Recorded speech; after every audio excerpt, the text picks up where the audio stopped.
When I Was 1 in 20 by A. Housman. When I was 1 in 20, I heard a wise man say, "Give crowns and pounds and guineas, but not your heart away. Give pearls away and rubies, but keep your fancy free." But I was 1 in 20, no use to talk to me. When I was 1 in 20, I heard him say again, "The heart out of the bosom was never given in vain. 'Tis paid with sighs of plenty and sold for endless rue." And I am 2 and 20, and oh, 'tis true, 'tis true.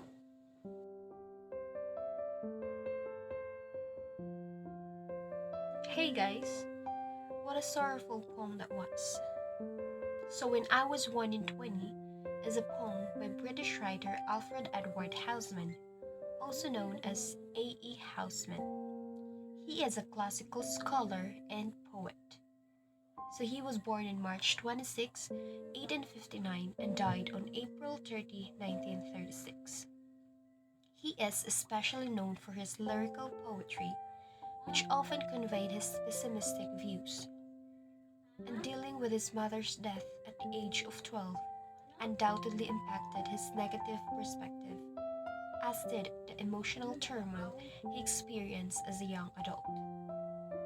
The poem When I Was 1 in 20, published in his extremely popular first collection, A Shropshire Lad, in 1896. When I Was 1 in 20 by A. Housman is a short two-stanza poem. Each stanza is made up of 8 lines known as octets. The first octet follows a rhyme scheme of A, B, C, B, C, D, A, D, with a couple of examples of half rhyme. And the second stanza follows the pattern of A, B, C, B, A, D, A, D. In a poem with rhyme scheme A, B, C, B, the second line rhymes with a fourth line, but the first and third lines don't rhyme with each other. So literary devices are used to bring uniqueness, clarity, and richness to the text. The writers use them to convey their ideas, emotions, and feelings in a meaningful way. Housman has also used some literary devices in this poem. First is the assonance. Assonance is the repetition of vowel sounds in the same line. For example, the sound of E and but keep your fancy free. Second is alliteration.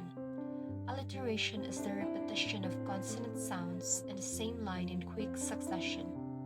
For example, the sound T in "'tis true, 'tis true." Third is consonance. Consonance is the repetition of consonant sounds in the same line. For example, such as the sound of T and "give crowns and pounds and guineas." When I Was 1 in 20 has one clear message about love, that it is inevitably leads to suffering. A wise man, presumably speaking from experience, tries to warn the young speaker not to fall in love, because giving the heart away is paid with sighs of plenty and endless rue, that is, misery. On first glance, then, poem could almost be seen as anti-love, but perhaps it's more accurate to think of the poem as showing the way that love is an irresistible force even when it's warned against. A while ago, I read about the poem When I Was 1 in 20, which has a negative perspective about love. Now let's compare it to the poem I read, Red Rose by Robert Burns. So this poem explores the themes of youth, beauty, love, and time.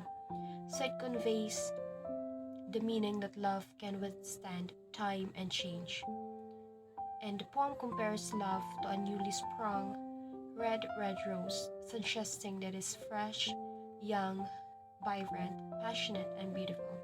If we're going to compare the poem I read a while ago, this poem has a positive perspective about love.